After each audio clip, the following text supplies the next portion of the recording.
4 kilo thalipeeth भाजणीची order मिळाली मला out of इंडियामधून. कोणत्या देशातून ऑर्डर मिळाली हे मी तुम्हाला पुढे सांगेन. व्हिडिओ शेवटपर्यंत बघा. नमस्कार मंडळी, मी चैताली. माझा थालीपीठ भाजणीचा स्मॉल बिझनेस आहे. खूप दिवसानंतर मी लॉंग व्हिडिओ अपलोड करते. मी किचन आवरायला काढलं होतं आणि माझा हातसुद्धा खूप दुखत होता आणि त्यात माझ्या मोबाईलच्या स्टोरेजचा प्रॉब्लेम. व्हिडिओ एडिटिंग केल्यानंतर व्हिडिओ एक्सपोर्ट होत नव्हता.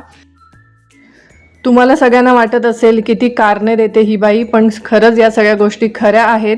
मी किचन आवरायला काढलं होतं त्यावेळेस मी व्लॉग बनवायचा प्रयत्न केला, पण व्हिडिओ एडिट झाला नाही आहे. व्हिडिओ तसेच आहेत मोबाईलमध्ये, ते व्हिडिओ मी डिलीट केले नाही आहे. लवकरच ते पण अपलोड करेन. आत्ता ही मेन 4 किलोची ऑर्डर होती. मला असं वाटलं सगळ्यात आधी हा व्हिडिओ अपलोड करावा, त्यामुळे मी आधी हा व्हिडिओ अपलोड करायला घेतला आहे. मी आता ही 5 किलो थालीपीठ भाजणी बनवते. 4 किलो आउट ऑफ इंडिया पाठवायची आहे आणि 1 किलो इंडियामध्येच पाठवायची आहे. ज्यांनी इंडियाच्या बाहेर आहेत त्यांनी ऑर्डर केली आहे ना, त्यांची आई इंडियामध्ये राहते, त्यांना 1 किलो थालीपीठ भाजणी पाठवायची आहे. कारण मी धान्य भाजताना आणि सुरुवातीला निवडताना सुद्धा रेडिओ ऑन ठेवला होता.